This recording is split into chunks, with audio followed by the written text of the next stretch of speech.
रामकृष्ण हरी. माझं नाव विष्णू माजिरे. मी कोथरूडमधून आलेलो आहे आणि वारीमधून येताना खूप आनंद घेत आलेलो आहे. इकडे खूप छान एक्सपिरियन्स येतो आहे. 70 80 वर्षाचे आजी आजोबा जे ज्या स्पिरिटने चालतात आहे त्यांच्याकडे बघून आम्हाला उत्साह येतो आहे आणि आम्ही चालतो आहे छानपैकी. आणि सुंदर वातावरण आहे, भक्तिमय वातावरण आहे इकडे आणि आनंद झाला आहे. 3 वर्ष मी येतो आहे. मी स्वारगेट टू सासवडपर्यंत पूर्ण करतो आहे, पण माझी इच्छा आहे की मी आळंदीपासून पंढरपूरपर्यंत जाणार आहे.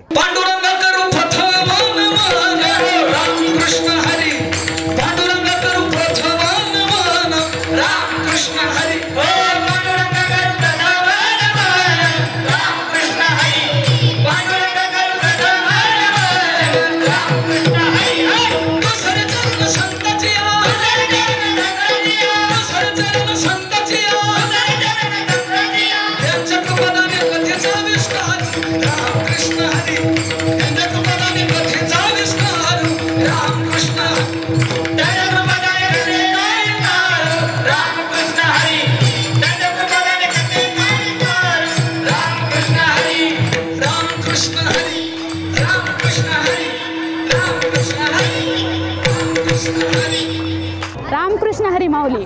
नमस्कार, मी अनुजा खरात आहे. मी जालना जिल्ह्यातून आलेले आहे आणि ही माझी पहिलीच वारी आहे. या वारीची सुरुवात आळंदी ते पंढरपूर केलेली आहे. या वारीमध्ये मला खूप सारे अनुभव आलेले आहेत.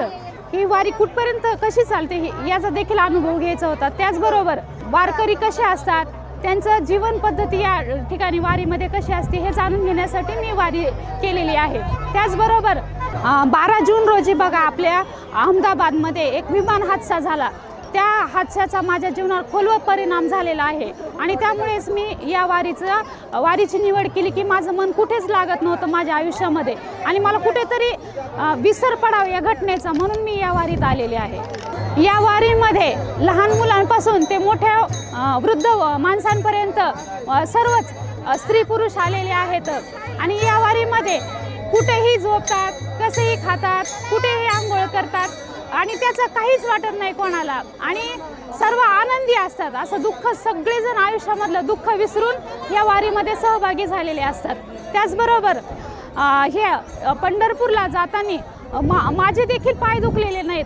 मी 10 किलोमीटरपर्यंत चालले तर मी चालत आहे असं मला वाटलं देखील नाही आणि नंतर थोडंसं पुढे गेल्यानंतर 15 किलोमीटर गेल्यानंतर मला थोडंसं जाणवलं की माझे पाय आहेत म्हणून मला.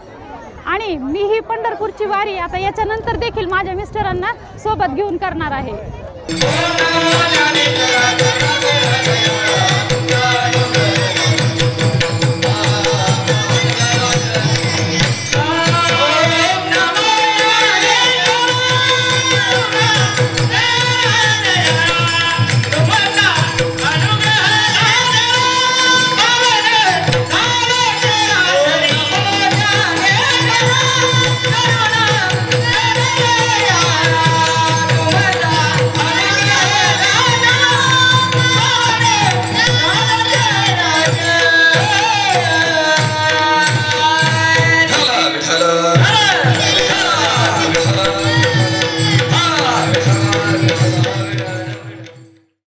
रामकृष्ण हरी.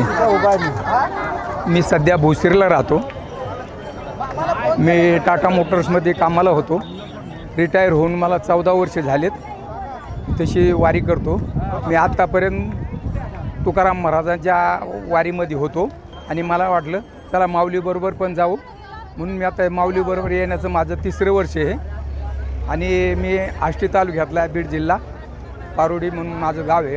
आष्टी तालुक्यामध्ये मला चालण्याचा कंटाळा येत नाही आहे, थकवा वाटत नाही आहे, फ्रेश वाटतं. किती जरी आता आजचा प्रवास हा 32 किलोमीटरचा आहे आणि कालचा प्रवास परवाचा 30 किलोमीटरचा होता.